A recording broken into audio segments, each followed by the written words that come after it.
Thank you so much for joining us here today for part 3 of our series in the book of Genesis, looking at the life of Abraham, titled The Response of Faith. Today we're looking at responding to conflict. I'm going to read from Genesis chapter 13.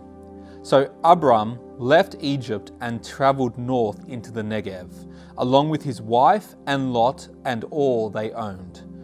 Abram was very rich in livestock, silver and gold. From the Negev, they continued traveling by stages toward Bethel, and they pitched their tents between Bethel and Ai, where they had camped before. This was the place where Abram had built the altar, and there he worshipped the Lord again. Lot, who was traveling with Abram, had also become very wealthy, with flocks of sheep and goats, herds of cattle, and many tents. But the land could not support both Abram and Lot with all their flocks and herds living so close together. So disputes broke out between the herdsmen of Abram and Lot. At that time, Canaanites and Perizzites were also living in the land. Finally, Abram said to Lot, "Let us not allow this conflict to become between us and our herdsmen. After all, we are close relatives. The whole countryside is open to you. Take your choice of any section of the land you want, and we will separate. If you want the land to the left, then I'll take the land on the right. If you prefer the land on the right, then I'll go to the left." Lot took a long look at the fertile plains between the Jordan Valley in the direction of Zoar. The whole area was well watered everywhere, like the garden of the Lord or the beautiful land of Egypt. This was before the Lord destroyed Sodom and Gomorrah. Lot chose for himself the whole Jordan Valley to the east of them. He went there with his flocks and servants and parted company with his uncle Abram. So Abram settled in the land of Canaan, and Lot moved his tents to a place near Sodom and settled among the cities of the plain. But the people of this area were extremely wicked and constantly sinned against the Lord. Before I became a follower of Jesus, I was actually studying economics at university. Now, economics actually begins with the most basic of principles. Just like in mathematics, the most basic of principles is 1 + 1 = 2, and from that equation, all other mathematics makes sense. Well, economics begins with a very simple equation. It's a very simple principle. It's called the scarcity principle. How the scarcity principle works is it basically says that there are a limited amount of resources. So there's a limited amount of things like money or gold, silver, commodities like iron, coal, and basically where there's a limited amount of resources, there's a lot of people who demand these resources. And basically what the scarcity principle looks like is, how do you divide up a limited amount of resources amongst a maximum amount of people? And it argues the case that some people will get these limited resources and other people will miss out. But basically, when you think about it, the scarcity principle, even though we may not recognize it in everyday life, it actually contributes to a lot of our life. Like when you think about it, when you go to fill up your petrol tank, there's a limited amount of oil and maximum amount of people driving cars, therefore you pay more money for it. But even in general, in other things, the scarcity principle basically explains why there have been so many wars throughout history. Some countries have things and other countries don't. And these countries will fight to try to gain control over these resources. But even when we think about conflicts in your own household, the scarcity principle explains why there's a lot of conflict in households today. I mean, there might be one TV, but many people who want to watch different programs. So there's a limited amount of TV time, but many people who want to watch that same television. Or even when we look at conflict sometimes between husbands and wife, often finances is a big issue. A limited amount of financial resources, but many things that we want to spend those resources in. Or even in the household in general, where people are getting in other people's space, there's a limited amount of room space and all these different personalities fighting over the same room space. Or even when you fight with your kids about the amount of time that they spend using their devices and screen time. The scarcity principle explains why there's conflict there. There's a limited amount of time, and you want your children to maximize the time that they spend on different devices, but rather instead doing other things. But it's actually incredible when you think about it. Really, in the early chapters of the book of Genesis, in the early part of Abraham's life, we have a situation where the scarcity principle explains a really serious conflict between Abraham and his nephew Lot. You see, as we've mentioned before, Abraham is a person who lives off the land. He and Lot live off the land. They've accumulated a lot of livestock. They've accumulated cattle, sheep, and everything. And their job is to really look after these cattle so that they can get rich and that they can be well looked after. But like any shepherds or any farmers, they have to travel around in the ancient world from place to place each month and during the different seasons of the year to make sure that there's enough grazing land and enough water for their cattle to be well fed. And it's not like today where farmers pretty much own their own land or their own acreage and they can't really move about apart from that. In the ancient world, people moved about from place to place. Farmers and shepherds, they moved about their flocks from place to place. And because they lived in tents, they would pack up their tents and go. Now we know that Abraham and his nephew Lot are very rich in livestock. So naturally, they've got to travel around from place to place. But unfortunately, a conflict envelops where the scarcity principle explains the fact that there's limited amount of land space, there's a limited amount of good land space. So what are Abraham and Lot supposed to do? And this leads to a terrible conflict. And today we're talking about how we can respond well to conflict. You see, conflict is unavoidable in life. Unless you want to live on a desert island, you're going to come in contact with people and you're going to have conflict with your friends, your family, people at work, people online. We're going to have conflict. So the question is, how do we respond well to conflict? Well, today I'm going to give us 9 principles on this very matter. 9 principles of how we can respond well to conflict. But don't worry, they're going to be easy to memorize. You see, our 9 principles spell out the word practical. Our 9 principles spell out the word practical. So what I'm going to do is I'm going to take a bit of a timeout. I'm going to give you 30 seconds. We're going to pause the video and we're going to give you 30 seconds to go grab a pen and paper so that you can write down these 9 very important principles for how you can respond well to conflict.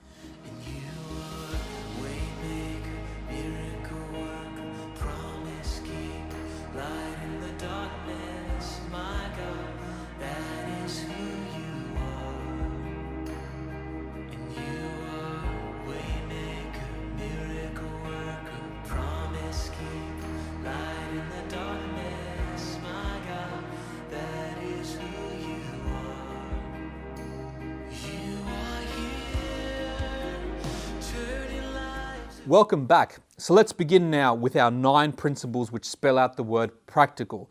The first principle is the letter P, and this spells out one of the most obvious things about conflict: pride.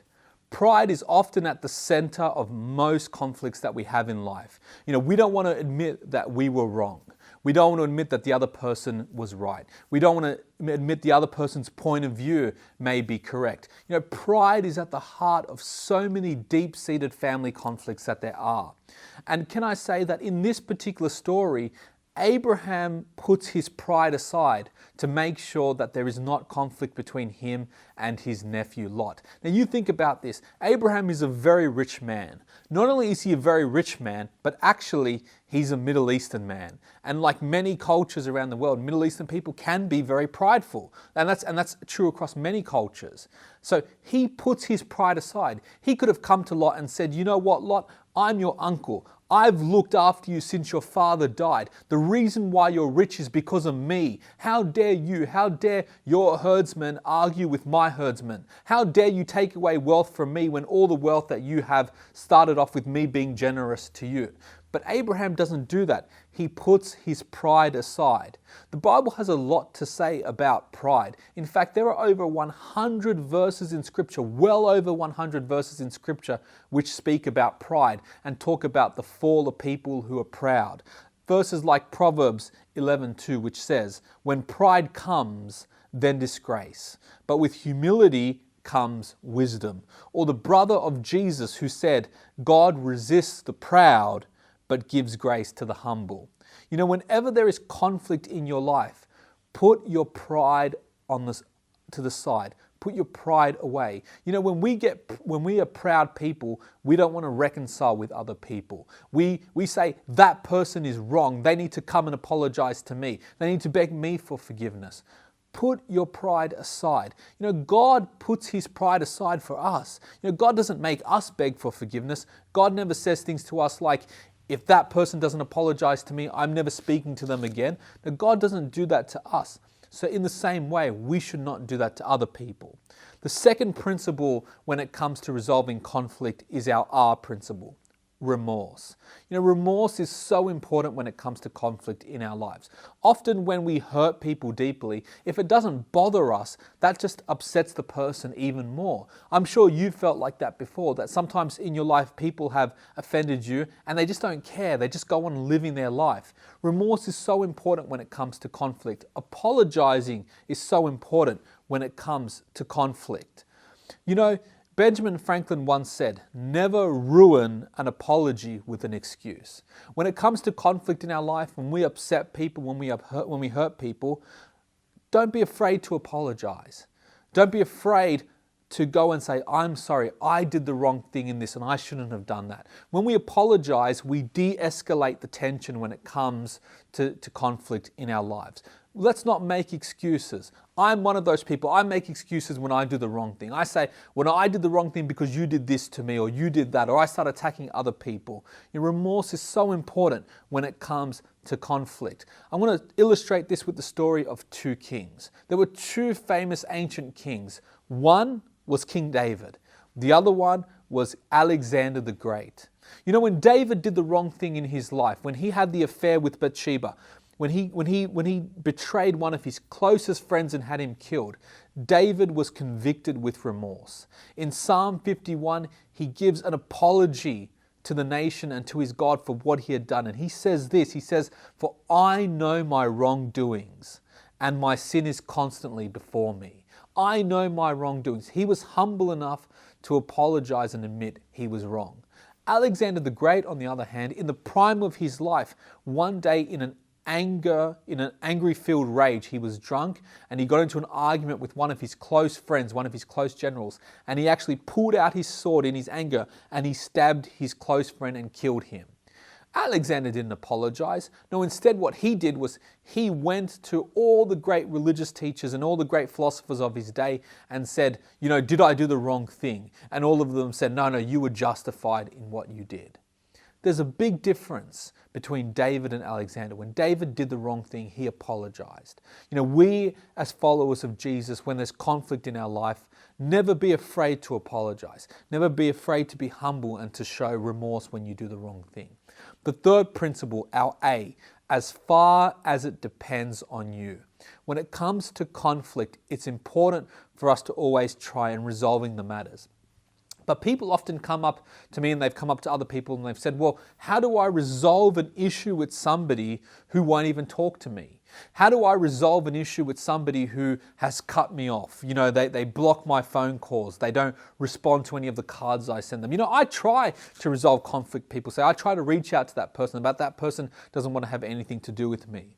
Well, the Bible actually has a principle for this. It's called as far as it depends on you. In Romans, it says this, if it is possible, as far as it depends on you, live at peace with everybody.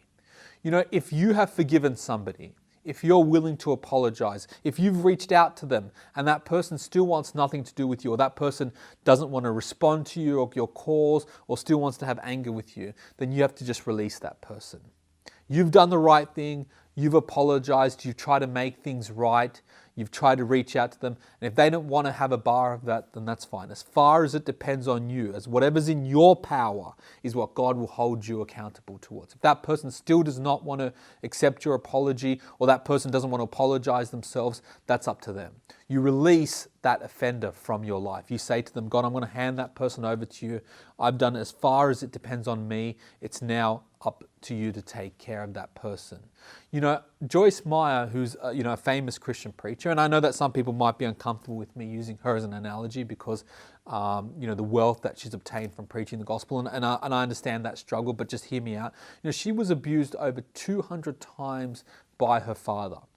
And one of the things that she says about forgiveness is she says that, refusing to forgive somebody is like drinking poison and expecting that person to die. When you live with resentment towards people, when you don't want to forgive people in your life. It's like a weight that just buries you and buries you and buries you and buries you. And can I say that if you're a person out there who somebody has come to you and they've tried to make the situation right, they've tried to reach out to you and you want to stay in your unforgiveness, can I challenge you here today? Release that weight off your shoulder. Make the situation right. Put those relationships right. Our fourth principle today comes from the C. It means to compromise. Well, this is a big problem in many conflicts in life today. There are people that argue, there are people that fight, and there are some people who just refuse to compromise on the situation. There are some people who, they want everything their way. They want everything done their way, and they refuse to compromise. They refuse to give up any ground. But when we look at the story of Genesis 13, what do we see? We see in verses 8 to 9 some incredible principles for how we can resolve conflict. And it starts with Abraham willing to actually compromise with his nephew Lot. Listen to what it says. Abram said to Lot, "Let's not have any quarreling between you and me, or between your herders and mine. Why? For we are close relatives. Is not the whole land before you? Let's part company. If you go to the left, then I'll go to the right. If you go to the right, then I'll go to the left." Abraham was willing to compromise. You and I cannot have healthy relationships with people if we want everything our own way. If we want that person to fulfill our expectations, our way of viewing the world. We want other people to conform to what we think is the right thing to do. We can't live like that. We have to be willing to compromise sometimes. Now, I don't mean we compromise our values. I don't mean we compromise our walk with God or anything like that. But what I mean is sometimes we compromise by saying, you know what? I'm willing to meet you halfway on this issue. You want to do this for our family, I want to do that. Let's find a solution where it's in the middle, where I give up something and you give up something. Children are often better at compromising than adults are.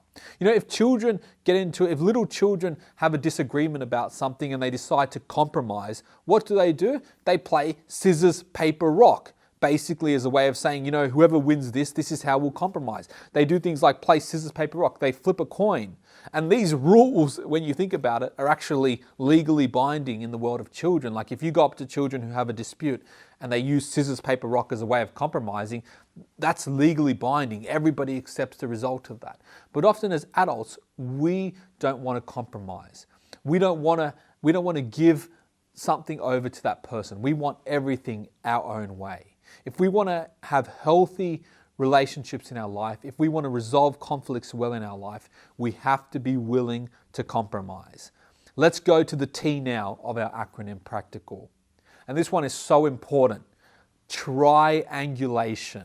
I'm not sure if you've ever heard that word before, but triangulation happens in conflict when there are two people or two groups who have conflict with each other, and then they both go to a third party to try and not resolve the issue, but try to get that person on their side. You see it happen in families all the time. There's two people who are fighting and they go to another relative to try to resolve the issue for them. And if that relative doesn't side with them, they get angry with that relative. Or when that relative does side with them, they find that third relative then starts to have a beef with the other person. Triangulation is something that we must avoid when we have issues with people. If you have an issue with somebody, the biblical principle is you go straight to that person. If you've got a conflict with somebody, if you don't like something that they do, go straight to that person. Go straight to that person and resolve that issue with them. Don't go to a third person and get that third person to try to resolve the issue for you. Now, sometimes you might need a third party to help mediate a situation. But often when we go to a third party, when we go to that third person, it's because we just want them to tell us that we were right and the other person is wrong. It happens so many times even in the life of the church.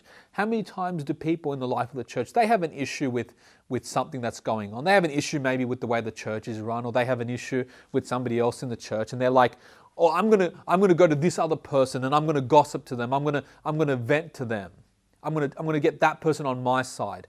Avoid triangulation at all costs. Listen to what Abraham does. Listen, this is very important what he says in verse 8. He says, let us not have quarreling between you and me, or between your herders and mine, for we are close relatives. Notice what he doesn't do. He doesn't go to Sarai and say, Sarah, you come onto my side. He doesn't go to the other herdsmen and try to add fuel to the fire. No, he goes directly to Lot and says, Lot, let's together resolve the issues.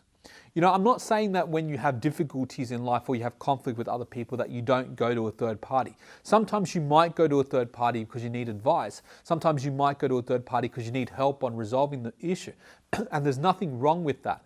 But it's just really important that when you go to that third party, that you do so in the right spirit. That you go to that third party not just to complain about that person, not just to blacken that person's reputation in the mind of that third party person, but actually because you want honest biblical advice. You want that person to help guide you in the right direction. And if that person doesn't agree with you, and maybe that person might give you other advice that you hadn't thought about before, be willing to receive it.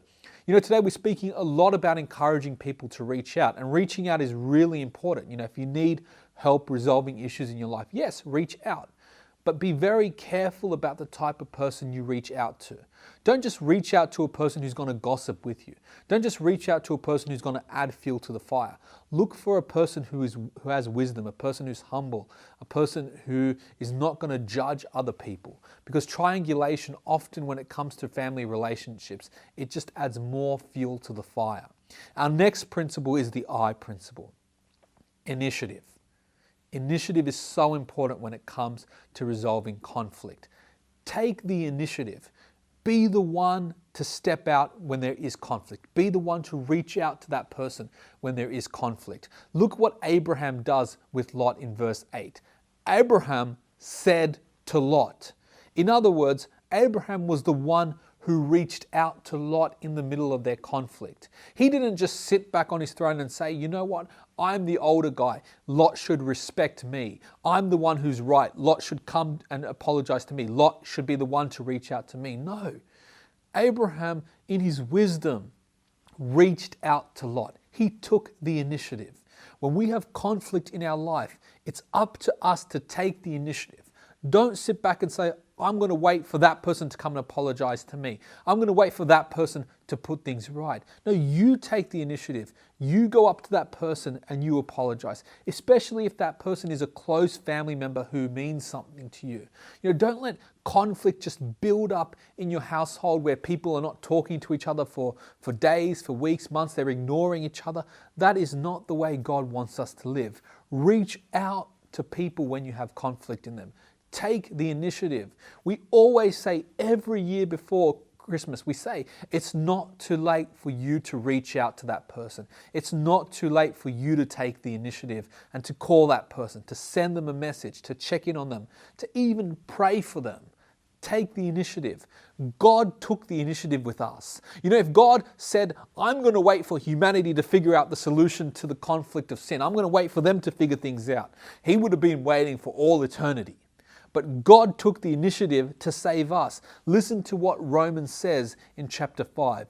But God demonstrates His own love for us in this: while we were still sinners, Christ died for us. You know, in other words, while we had existing conflict with God, while there was tension, whilst we hadn't apologized, whilst we hadn't tried to put the situation right, God took the initiative and resolved the conflict on our behalf when Jesus died for the sins of the world. What about you? Do you and I take the initiative when we do the wrong thing? Do you and I reach out to that person, or do we just sit back and let the weeks and the months just build up and we let the tension get even worse?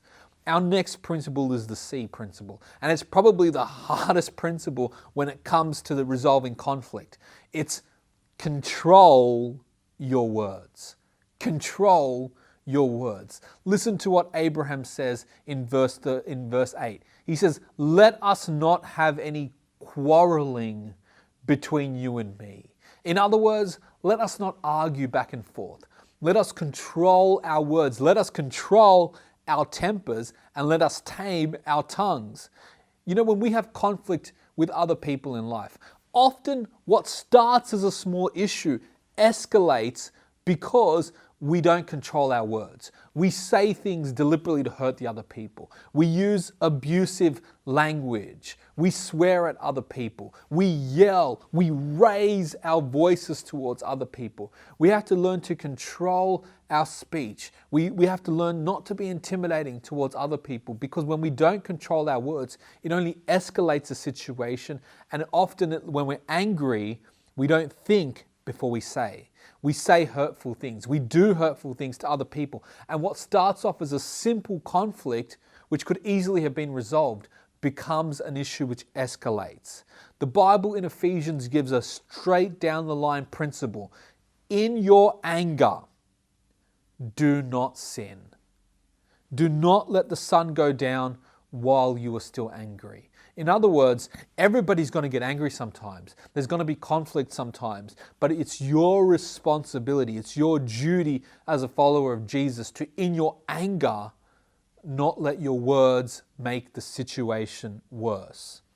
You know, so many studies, several studies have shown, studies from the University of Florida, studies which have been posted on the National Academy of Science in the United States, that things like anger, things like rudeness, things like unhappiness are actually contagious.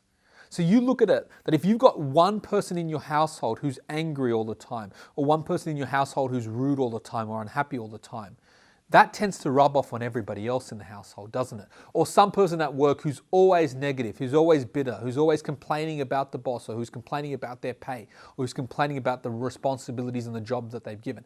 That tends to rub off, that negative attitude tends to rub off on everybody else. And in fact, these studies have shown that digitally, our negative behaviors are actually contagious, even online, even by social media. If you see people on the time on social media who are always angry, who are always complaining, who are always abusive, who are always rude to other people, who are always complaining about politicians, who are always complaining about this, who are always complaining about the media, if you watch a lot of that or you read a lot of that stuff on social media, that negativity actually rubs off onto you. And we see this all the time in households.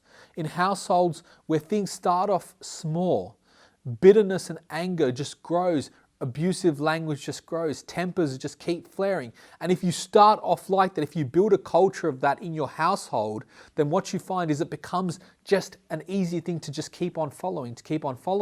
How many times do you see married couples where they have a disagreement, where one came from a background where when they had a disagreement, they fought, they argued, they start swearing? Or you look at other people who come from a different background, the other partner comes from a different background, and they're just like, they don't know how to respond to it because their family never behaved like that. When we allow anger, when we allow bitterness and rudeness to grow, it actually becomes easier for us to keep on that behavior. So for instance, if you're a family who starts by being rude to one another, teenagers, if you're constantly rude to your parents when they ask you to do something, what you find is you actually learn that behavior. You actually learn that behavior. And next time there's an issue, you're rude again. And the next time you're rude again. And you just keep on that behavior because that's all you ever learn to do. And that's all you ever learn. That's all you ever learn how to respond to conflict is with that manner. So control your words, control your behavior in this way. Our next principle, another really important principle when it comes to resolving conflict, the A principle, address issues immediately. Address issues immediately.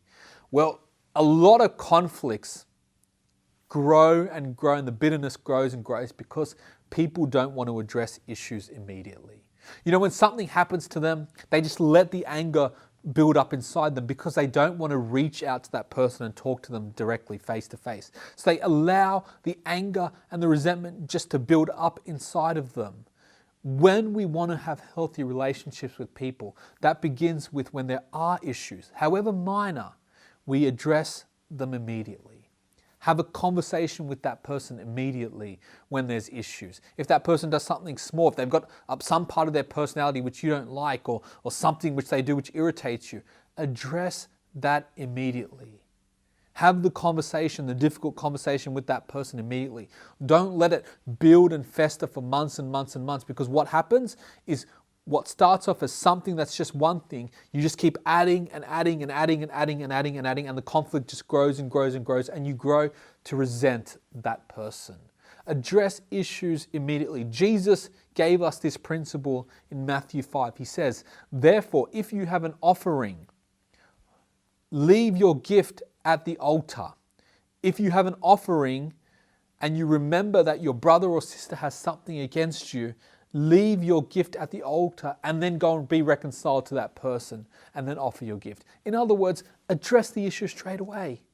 Go up to that person, talk to that person, have the conversation, apologize to that person and say that I want to address this issue with you straight away so that we don't let this relationship grow and grow further in resentment.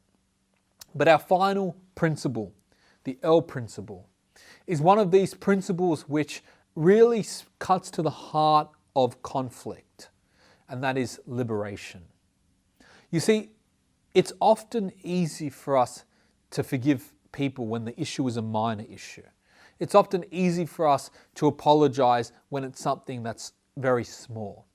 But what about the times in your life where the conflict is something that's really, really large? What about if it's somebody has hurt you deeply when it comes to something like abuse? Or somebody has manipulated you, somebody has broken your trust, somebody has harmed you physically, or they've harmed your children, or they've done something that's really, really difficult for you to resolve that conflict. It's really, really hard for you to forgive that person. Restoring conflict and reconciliation doesn't always mean relationship. Reconciliation does not always mean relationship. What do I mean by that? Sometimes you can forgive somebody, sometimes you can be reconciled with that person, but it doesn't mean that you're going to have a great relationship with that person going forward. Although God is bringing us together and He wants us to forgive people and He wants it to be as if those sins never occurred, sometimes the pain, the scars in your life from what that person has done to you might be so deep that you can never see that person again. Or maybe that person has done something so wrong, which means that they should be in prison for what they've done. And sometimes when you have that conflict with that person, you need to be reconciled with that person, but not necessarily be in the same room with that person. And it's important to accept that that's a principle sometimes, where sin sometimes leaves us in that position where sometimes people's personalities just conflict. They're just at so much, they just keep fighting all the time that their personalities probably just aren't best being together all the time. But what's very important about the Bible is that we have to accept that we are in conflict with God. We've hurt God deeply through our sin. Time and time again, we've hurt God deeply through our sin. But the way God resolves the conflict that we have with Him, the eternal struggle, is by liberating us from our sin. The biggest mistake that Lot makes is this is not just a circumstance where there's a simple conflict between him and his uncle and it just needs a simple resolution. The mistake that Lot makes is in this conflict, he actually leaves Abraham's household. He actually takes his wealth, his cattle, and he goes off to a distant land. And this is actually really dangerous, what Lot does. Because what Lot does is he actually separates himself from the promises that God had made to bless Abraham. And as we continue to read the following chapters in Genesis, we'll notice that Lot, as a result of this, gets himself into deep and deep strife. He ends up living amongst sinful people who commit terrible atrocities in places like Sodom and Gomorrah. He finds himself getting kidnapped because he doesn't have protection, and Abraham has to go and bail him out each time. Don't allow conflict in your life to cause your relationship with God to struggle. Don't allow bitterness in your life to cause you to fall deeper and deeper into sin. Allow God, allow His grace to liberate you. When there's conflict in our life, and so many people can testify to this, when they give that conflict over to God and they say, God, I don't want to stay in bitterness anymore, God. I don't want to stay in anger. I don't want to stay in resentment. I don't want to stay in unforgiveness. I don't want to stay in unhealthy relationships. I want to do better. I want to be a better person. I want to respond to conflict better. We find that God just lifts a weight of pressure off our shoulders. And I want to just close with the story of Dave. Dave had a terrible relationship with his son. There was anger, there was fighting, and Dave's son just never felt like he lived up to the standard that his father set for him. And one day he left a note for his parents, a yellow note saying, "I'm leaving and I'm not coming back. I've dropped out of university, I'm leaving and I'm never coming back." And Dave and his wife found this note. And Dave traveled interstate, drove hours and hours trying to find his son. He was so angry with himself, he was so angry with his son that he was banging on the dashboard of his car, just venting his rage and his frustration for all the years of conflict, and worried that he would never ever see his son again. And Dave, when he got home, unable to find his son after traveling to multiple states to try to find his son, he reached out and he called a church in the area where he suspected his son was. And this lady was just so nice to Dave, just so loving and so caring and so understanding, that he prayed to God and he said, "God, you know what? I don't want to be angry anymore. I don't want to have conflict anymore with people. I want to be the solution to problems, not the creator of problems. I want to be like this lovely lady who allowed me to express my pain." And he prayed to God and said, "God, if you help me find my son, if you help me be reconciled to my son, I will serve you and I will worship you." And within a matter of moments of praying that prayer, within a matter of minutes, Dave's son rung and he was reconciled with his son, and they were able to all follow Jesus together, and they redevoted their lives and committed their lives to Jesus, and God just took all the anger and resentment and the conflict away over time. And I don't know about you, but how many of us want that type of relationship with people? We want the anger, we want the bitterness, we want the jealousy, we want all that conflict just to go away. We want God's help in liberating us from our conflict. And one of the beautiful things that Dave said in the aftermath of his story, he said, "You know, when I was out searching to be reconciled with my son, it made me realize the desperation by which God was willing to be reconciled to us. I understood God's pain when we are not reconciled with him." The Bible says this beautiful statement in Romans 5.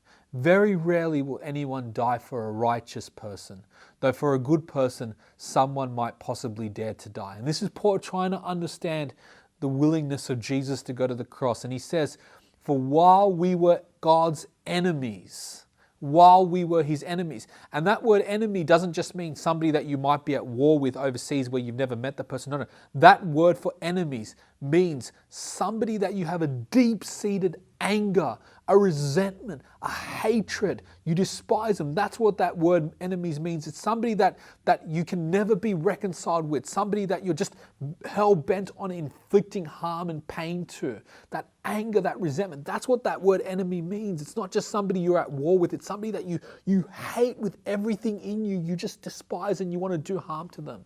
That's what that word means, that while we were in this position with God, we were reconciled to him through the death of his son. That's what the Bible says. You know, the ultimate conflict we have in life is the conflict in which our sin separates us from God. We were angry with God. We hated God. We wanted to do harm to God.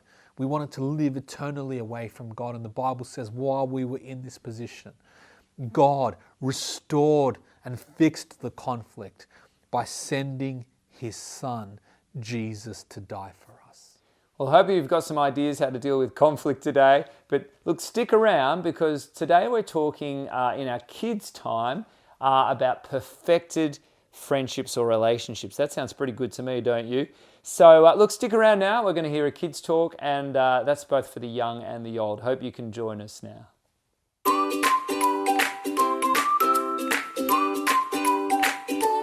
Okay, so we've completed our series from last 3 weeks, and we're starting a new one today, a one-off, and we're talking about not worrying. So welcome today. Whoever worries? Man, we worry about all sorts of things. We worry about stuff at home, we worry about school, we worry about family, we worry about all sorts of stuff. But you know what? The Bible says we don't need to worry. Isn't that good news? Yeah, we can trust him because he's got this. He's in control. We don't need to be scared. Sometimes we struggle to trust him though. So today we're talking about how we don't worry, which is super helpful, right? So listen in. I hope you enjoy yourself. Again, join us, be there or be square, for our weekly Kids Club, Fridays 5 till 6. All right, let's tune in now.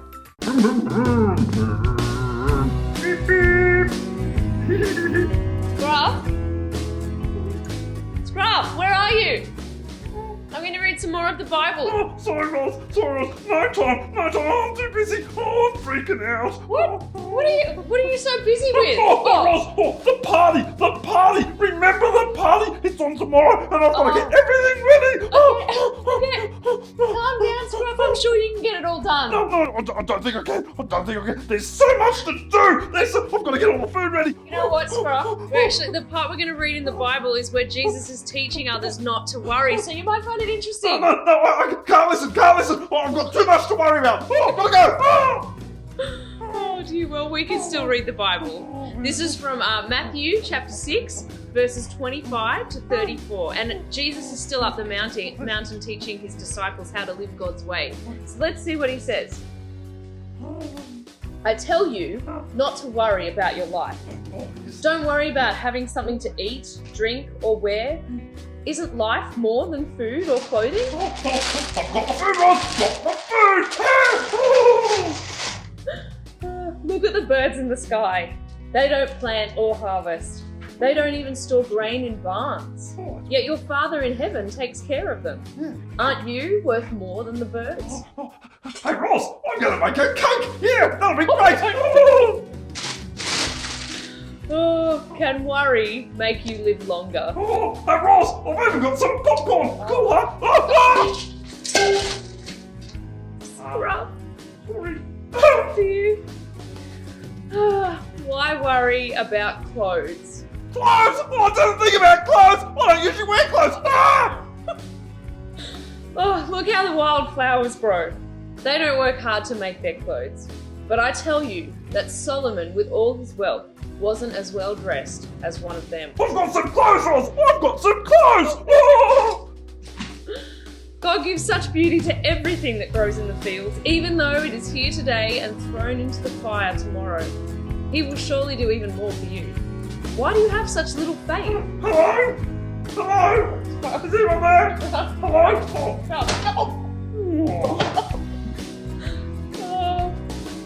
Don't worry and ask yourselves, will we have anything to eat? Will we have anything to drink? Will we have anything to wear? Only people who don't know God are always worrying about such things. Your Father in heaven knows that you need all of these.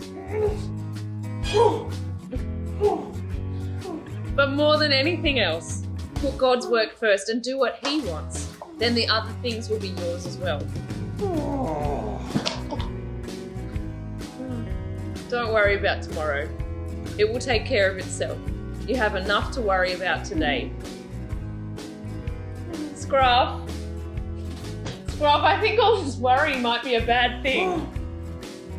Oh, I think so too, Ross. I think you should calm down. You might get more done. Yeah, good thinking. Yeah, so, okay, how about I help you put up the decorations? Ah! Decorations! I didn't think of decorations! Whoops. Anyway, why don't you read Matthew 6, verses 25 to 34 yourself and think about how you can trust God and not worry. Cavendish. What? Yeah, we can string him up. Yeah! What? As a decoration? Scruff?